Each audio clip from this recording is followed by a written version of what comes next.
Welcome to Forthright, and this is a reader feedback edition for the column published on Thursday, October 28th, 2021, titled End of an Era for 4-H, Back to Grassroots for Grange. County extension agents and 4-H clubs have been central to rural life and county fairs for over 100 years.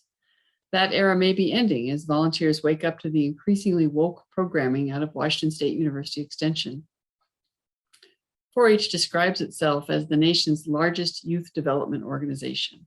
It was originally designed to introduce new agricultural developments coming out of the land-grant universities. It has been part of the county extension system since the system itself was created in 1914, at a time when rural voters and feeding the world dominated the national agenda. Now, instead of research-based education in agriculture, many feel it's pushing a new kind of programming and are ready to drop it. WSU Extension operates under interagency memorandums of agreement with each county, with counties providing reimbursement for services rendered. Lincoln County Commissioners served notice last month, pointing out that unilateral changes to the terms of their contract with Extension require negotiation. And, quote, if no alternative is found, we will consider your September 3, 2021 letter as a written notice of termination, effective January 1, 2022, end quote. According to Scott Hutzel, Lincoln County Commissioner, quote, we're in a holding pattern at this moment. We'll talk to the 4-H leaders and see where they're at, end quote. The September 3 letter extended the governor's mandates to 4-H volunteers and part-time county staff. Demanding proof of vaccination was not well received. As of October 18, volunteers and staff who declined to provide their personal health information were moved to inactive status, essentially fired.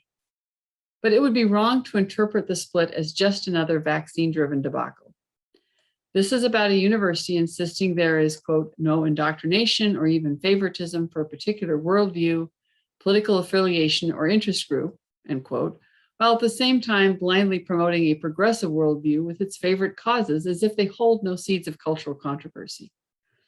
The denial of bias quoted above was part of a memo sent in September by WSU Extension to the Eastern Washington Council of Governments.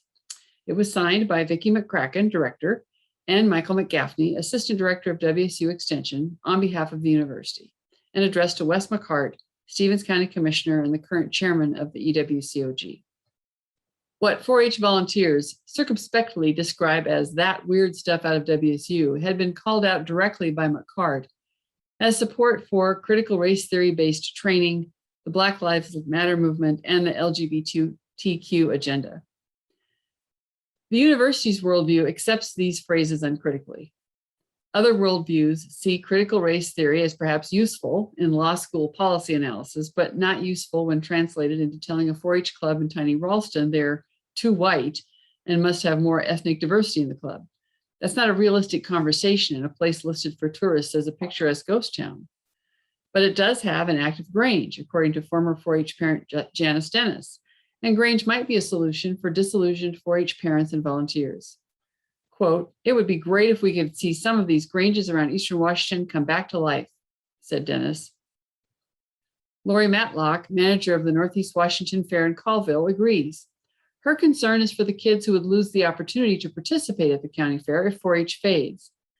The Spokane Junior Livestock Show and many fairs require participants to be enrolled in a formal program, usually 4-H or FFA, in order to raise and sell their animals through the fair auction. Matlock and a group of Stevens County Grangers met this week with Tom Gwynn, president of the Washington State Grange, to learn more about the Grange Youth Fair program. She hopes, quote, kids who hear rumors of no 4-H, they'll know we're going to take care of them. This will be back to grassroots, end quote. Cost would be equivalent to 4-H membership and free for children whose parents are Grange members. Youth will still keep record books, participate in community service, and practice public speaking and demonstration skills, all without either funding or meddling from the state. The Youth Grange movement is gaining momentum. Hutzel will meet with Lincoln County 4-H leaders on November 3rd at the fairgrounds in Davenport. Matlock will be meeting with her fair board and county commissioners in the next few weeks. McCart said, quote, if our fair board brings us a proposal to approve another option with a quality youth program, we'll certainly consider it.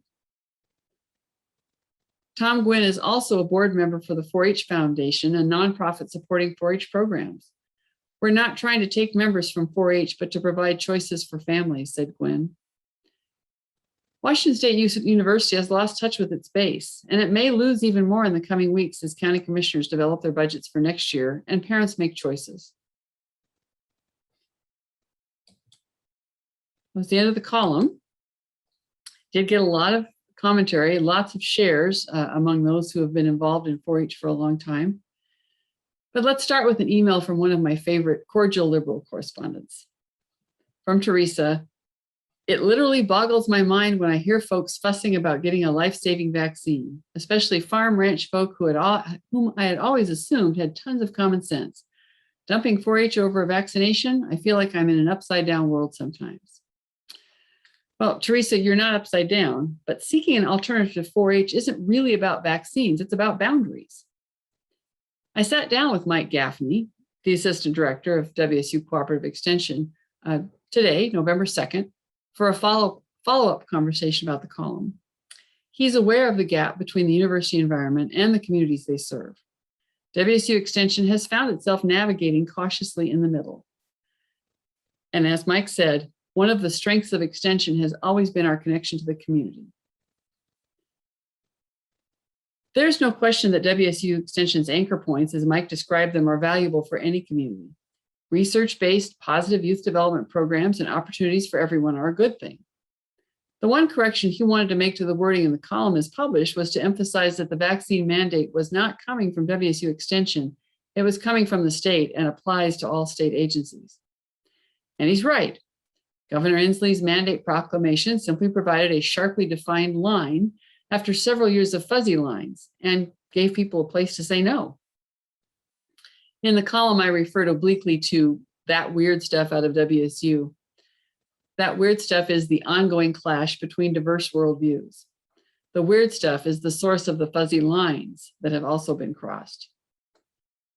The WSU Registrar's Office says the university embraces a worldview that, quote, recognizes and values the importance of domestic and global diversity, global interdependence, and sustainability, end quote. Meanwhile, the university's worldview is described by a deeply closeted conservative faculty member as, quote, they say they encourage and support diversity and inclusion unless it conflicts with the sexual form of diversity and inclusion they wish to promote. I feel this whole vaccination policy they are mandating is another step towards the administration operating a completely totalitarian environment, which will ultimately mandate strict allegiance to extreme ideology. Few are the days of true academic freedom and expression of belief, end quote. I taught at WSU in Pullman as an adjunct faculty member over 4 years and participated in a year-long advanced training course with faculty from all departments. I often felt like I had to carefully weigh each word and found myself simply holding my tongue when it would have been so much healthier in a civic sense to feel free to say, I see the world a little differently. And it shouldn't be like that. It really shouldn't. Not if there is a true commitment to diversity. Bridget Rohner, former extension agent in Lincoln and Adams counties, forwarded to me in all faculty and staff emails sent out with tips on how to celebrate National Coming Out Day and International Pronouns Day as an example of WSU's preferred forms of diversity and inclusion. If WSU really wanted to celebrate National Coming Out Day, they'd provide a safe space for conservative faculty to come out and say things like, biological sex is real, it's binary, and it matters in making public policy. And perhaps to admit that not adding preferred pronouns to an email signature is not a form of hate speech by omission, nor is adding preferred pronouns a sign of a higher and more enlightened consciousness. The university has an undeniably progressive worldview, not shared by all 4-H staff, parents, and volunteers. And WSU is not inclusive of those with a diverse worldview. Those with what is now described as a traditional worldview are not a minority. An October 2021 Rasmussen poll found, this is a quote from the poll results, 76% of American adults are concerned that public schools may be promoting controversial beliefs and attitudes, including 58% who say they are very concerned.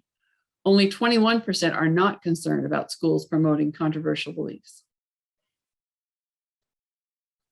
4-H was originally established as a way to teach progressive agricultural practices to conservative farmers, knowing that teaching youth would reach both the current and the next generation of farmers and ranchers. It still works that way, only now it is not about progressive agricultural practices, but progressive cultural practices. This reader response to the column sums up the conservative reaction.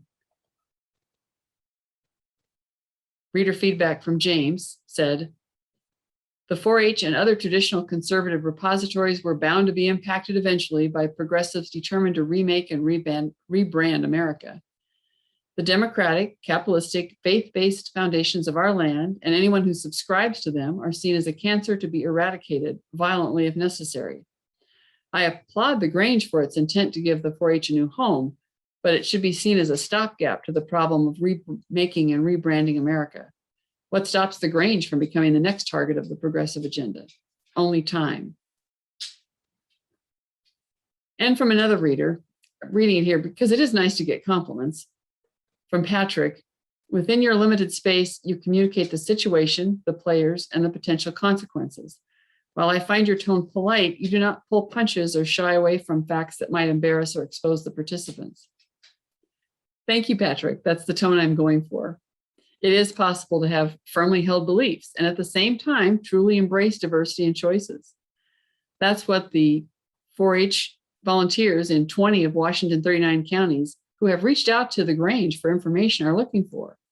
More choices for a strong research-based youth development program, one that shares their worldview. If we are truly going to embrace diversity, we need choices. Thank you for joining me, and hope to see you again on another edition of Forthright.